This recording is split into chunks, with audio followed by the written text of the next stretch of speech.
Hello, the mask is back, okay? And we have a decent card right here. And, let's just get into it. Now, this is a decent card. It really is a decent one compared to the last week's, but unfortunately, it's a lot of decision fights, in my opinion. Like this one, for example, I think that Guram Kutateladze, if he needs to, he can implement the grappling for sure. And as far as striking is concerned, it's going to be pretty close. I think that Kawhi Fernandez has the better um, shot selection when it comes to the more devastating shots. But when it comes to just point fighting, Guram is definitely going to be better there, I think.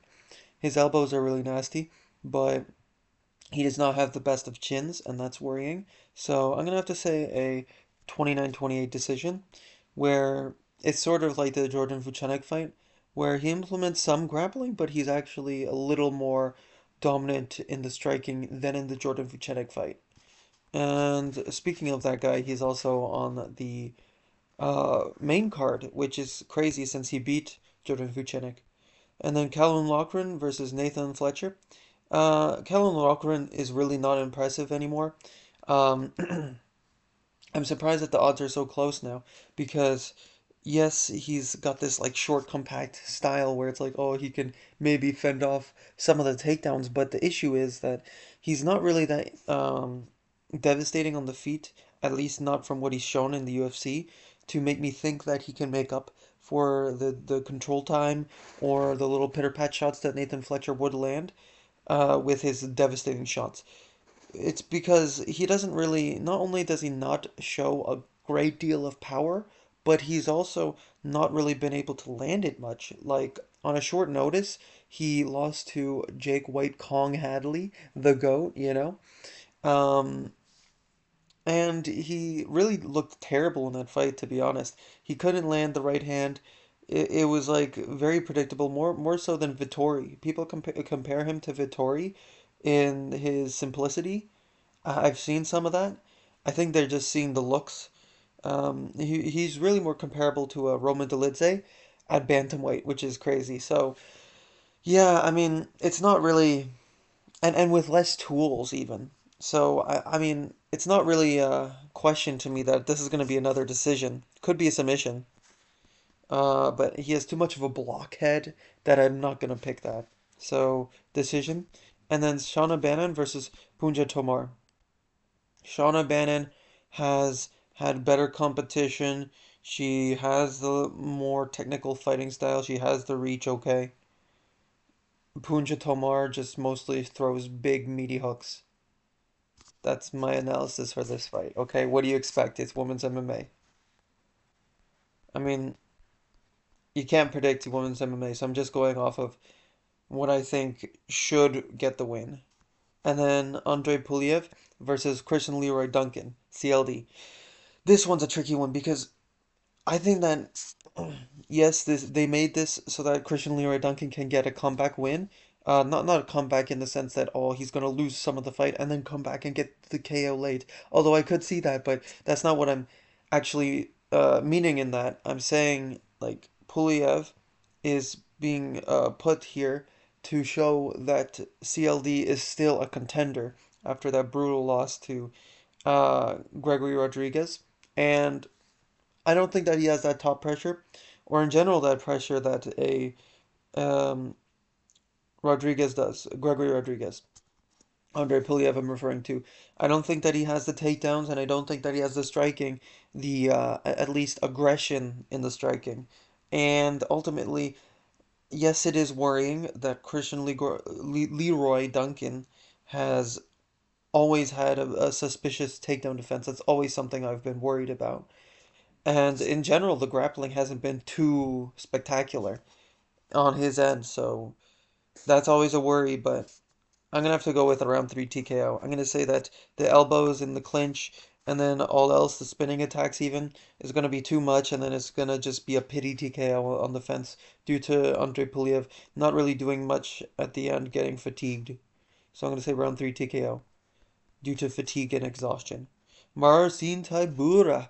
He's a great fighter, but my teammate McParkin's gonna fight him. You know? He really is. And McParkin's gonna win. 2-0 for Team Tom Espinal.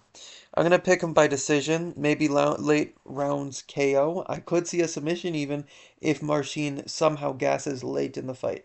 I'm not saying he will, I'm saying if he does, because we know that against Alexander Romanov, he was the one that was actually keeping up the pace, Tybura. But one thing we gotta talk about with Tybura is, even though I still think Jonathan Denise is actually decent, he was going for the KO blow way too much, and he's a guy that against Austin Lane was accepting the bottom position far too much.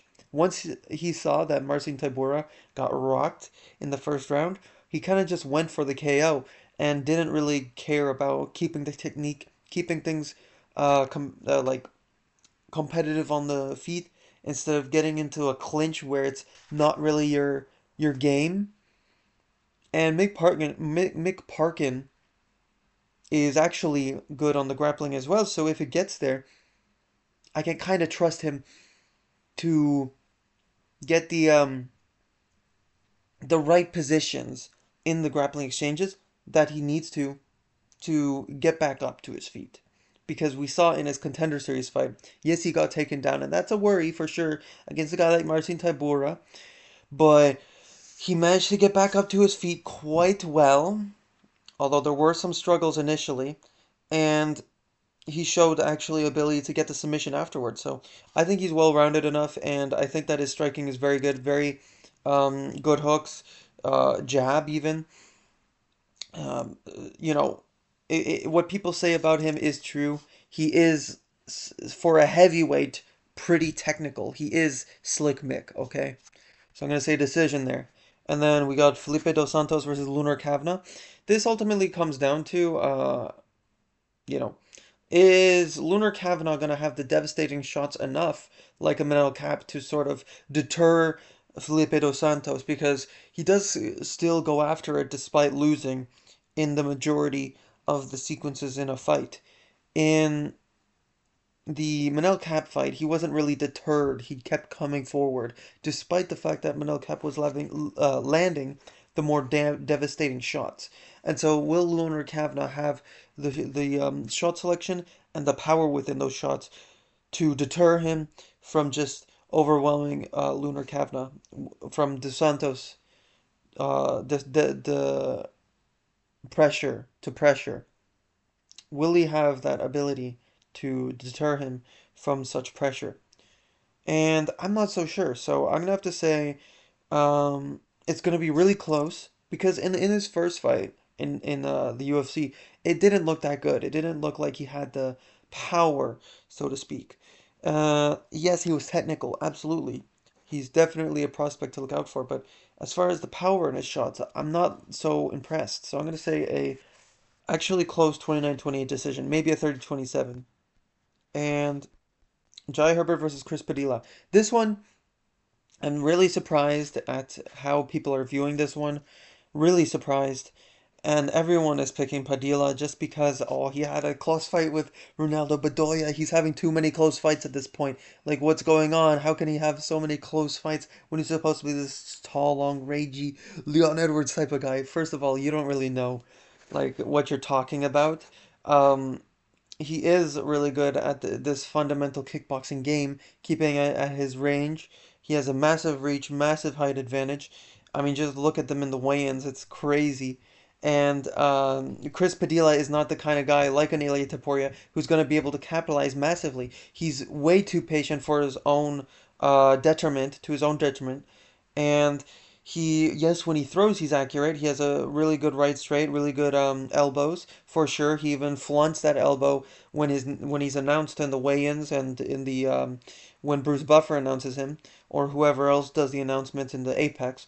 But that's not enough, you know. You can't have good, decent elbows and decent straight shots, decent overhand. That's not enough against a guy like Jai Herbert, who's just gonna pick you apart in the range battle. That's the ultimate thing in these sort of mixed martial arts fights. It's these um, tit for tat like range battles, controlling the distance, and I don't really think that Chris Padilla has the tools. And the thing about the takedowns, he's not as athletic as not Jai Herbert, Ilya Taporia, to just after getting head kick rocked to just shoot a blast double leg. He's not that kind of guy to like when he's getting hurt, still come at it with the takedowns. I watched his Rongju fight. That did not look very good for him. It just didn't. And up until the doctor stoppage, it was 50-50 and he could not get any takedowns. So I'm going to have to say this is a clear 30-27 for Jai Herbert, maybe a 29-28 if he lands a slicing elbow or something along those lines. So I'm going to say a Herbert decision 29-28 if things get hairy with an elbow or something of that sort, but ultimately I'm going to have to say 30-27 is more likely there. And then a Morgan Charrier versus Nathaniel Wood. I'm surprised how many people on Tapology are picking Nathaniel Wood. It's a good underdog if you're picking underdogs, yes, but Morgan Charrier, he has the devastating shots that an Andre Philly will be able to land in between Nathaniel Wood's very technical boxing and even little kickboxing moments as well. But against a guy like what's his name, Pineda? Yeah, Daniel Pineda. I was not impressed with Nathaniel Wood. I thought that was much closer than he should have made it. Honestly, I was picking a TKO in that fight, I believe, for Nathaniel Wood, seeing as he was older. He wasn't really great anywhere, Daniel Pineda. And Morgan Charrier, I feel like he would be the guy to KO that kind of guy. I understand that that's Nathaniel Wood and he's coming up from bantamweight, so that's why he's sacrificing that sort of raw strength. But ultimately, that's not going to be a good thing against the last pirate here, because he's a guy that he when he sees the opening, he really is able to land these knockout blows or even knockdown blows, which is going to be enough just to secure two or of the three rounds.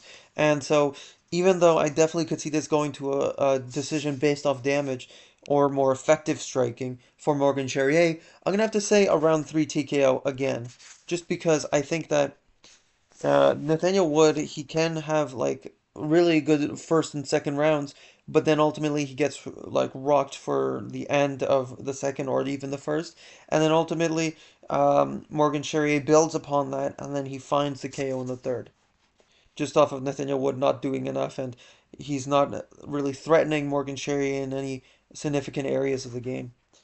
So yeah, round three, I'm gonna say. And then Jordan Vucenic versus Chris Duncan. I could very much see a submission here.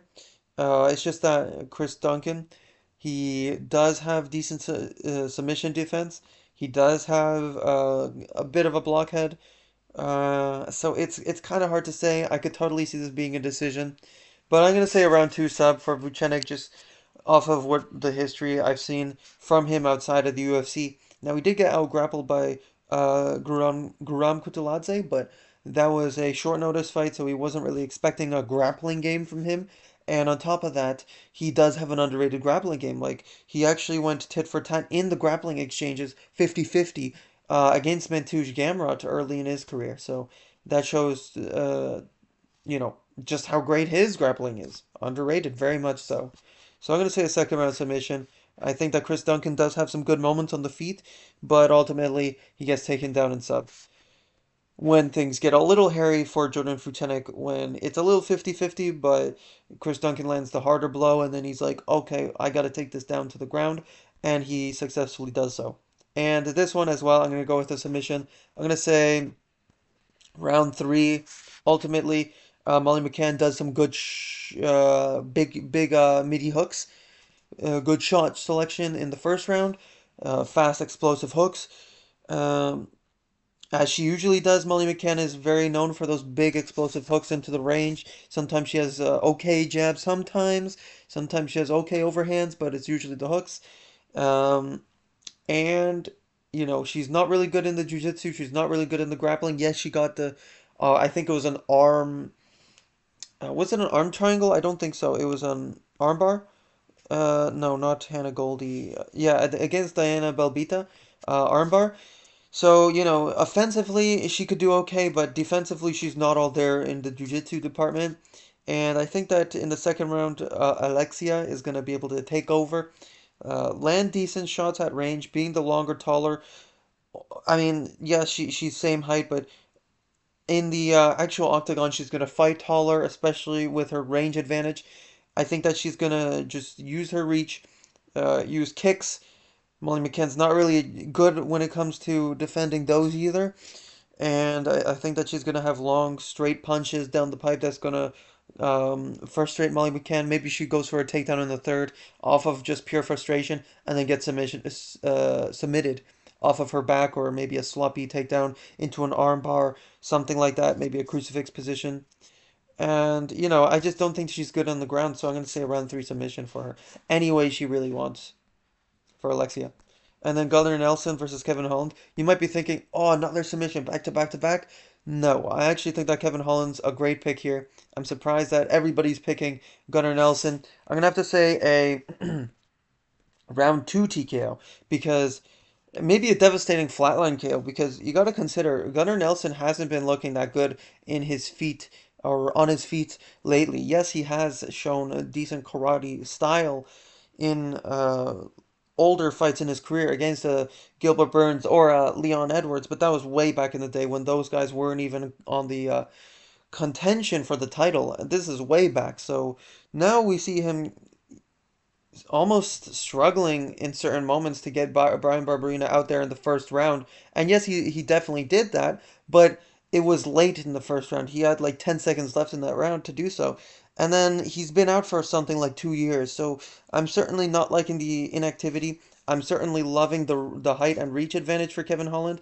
Gunnar Nelson does not look in the weigh-ins physically imposing. He had yes, he had like a bit of an abs showing, but it was a bit of a beer belly sort of abs, kind of like Jorge Masvidal abs, but a little bit worse. And then Kevin Holland, he's very accurate when he actually does try and throw.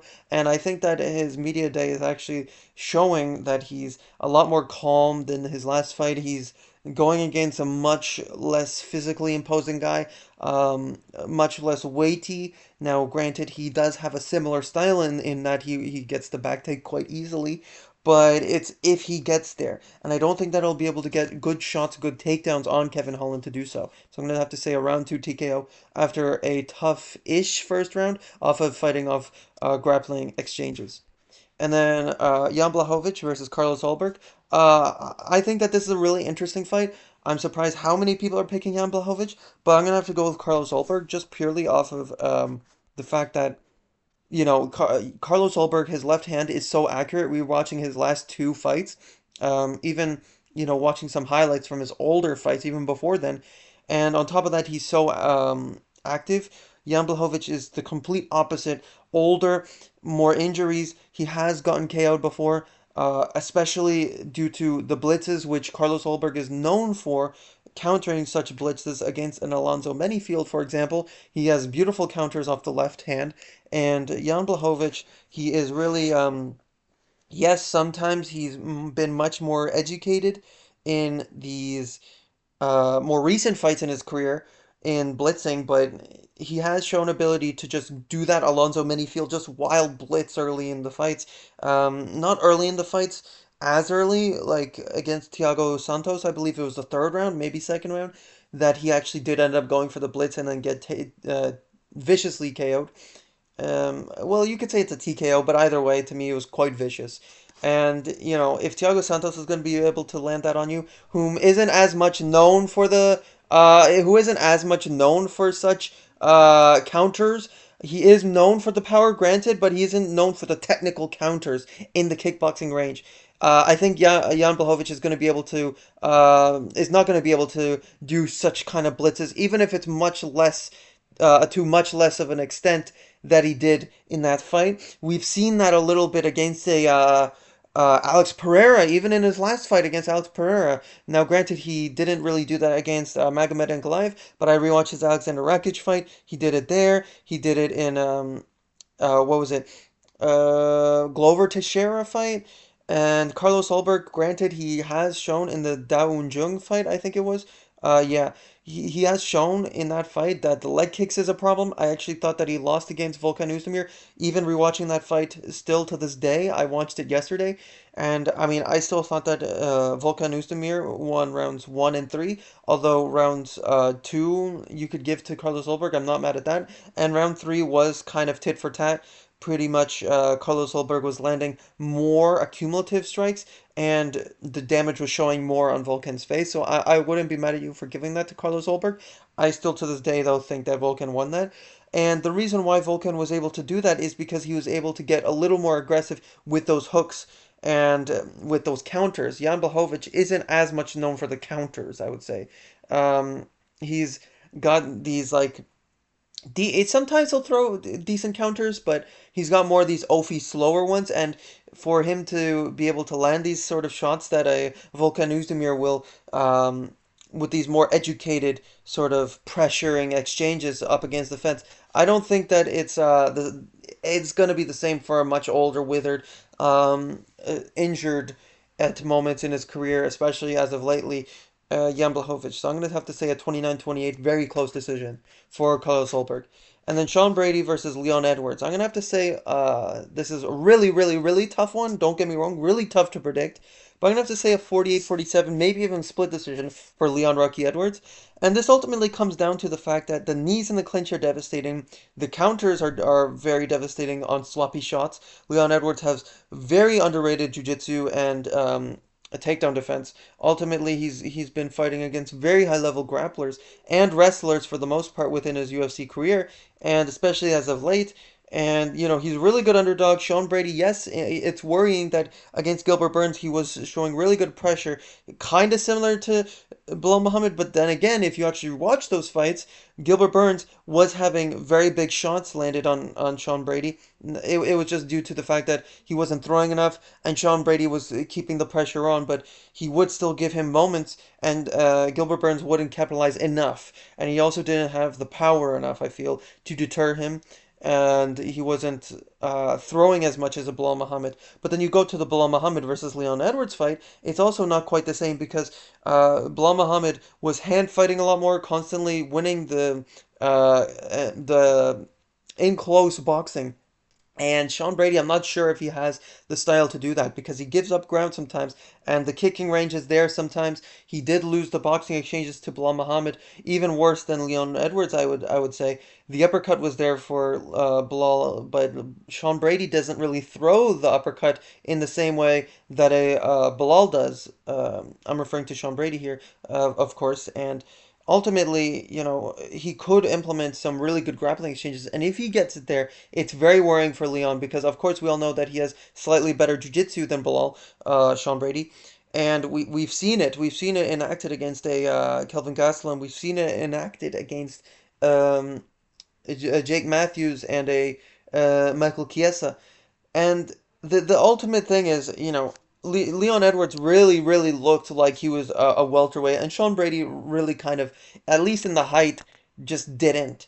Yes, I understand fully that in the build he was a much more built, compact grappler, but as far as the actual height, it looked night and day, and I think that Leon Edwards is going to be able to wrap that head kick around very easily with that height disadvantage that Sean Brady has. He is actually more like a 5'9", from what I'm seeing. I think that Leon Edwards is right in that. And people are saying, "Oh no, I don't know. The confidence is getting to Leon's head here, seeing as he was a champion and he's like giving all these excuses." For one, okay, but literally everyone does those excuses, and we don't really talk about these other fighters as much as we do with Leon for these excuses. And number two, with what he's saying, it's true for most of what he's saying. I don't feel like it's getting to his head. I feel like he's just telling the truth for the most part. So I'm gonna have to say a close 48-47. I definitely think that Sean Brady could, just off of being active, win like the first and the third or something. But I think that Leon Edwards is gonna have a good second round comeback. Off of Sean Brady just being more pressuring in the first round, and then in round three he's like, okay, I got to go for it more. Although it would be in round three a very close round, I feel, and ultimately I think that round four and five Leon Edwards is going to pick it up more, having the more experience within 5 rounds, having the teeps, having the knees and all the other cumulative shots from range, really impacting Sean Brady's gas tank. And then ultimately, I'm thinking he's going to land upstairs quite devastatingly in moments. Although still, Sean Brady's going to come forward and land enough to not make it a 10-8 or a TKO pity TKO like how he lost against Bilal Muhammad. So I'm gonna have to say it's a pretty close tit for tat fight, but ultimately Leon Edwards is gonna get it done, showing why against his style he's not it's not a set in stone blueprint. Yes, there has been tendencies for him to, or for other people to capitalize against him on, but it's ultimately not going to be enough because he's not Bilal. He's just not. It's like what Leon Edwards said, he's not Bilal. I mean, he's not GSP, he's not Kamaru Usman, he's Bilal. And it's true, like but in a good way, because Bilal actually was better than them in certain areas in the pressure, and Sean Brady is not going to be like that. He's more like a GSP, although even then he didn't have the Superman punches, he didn't have the straight punches. I mean, he's more of a GSP in that he's a shorter guy with maybe not as much of a pressuring game. Sometimes he'll give you some ground. Not as good grab like takedowns, I would say, in the grappling department, granted.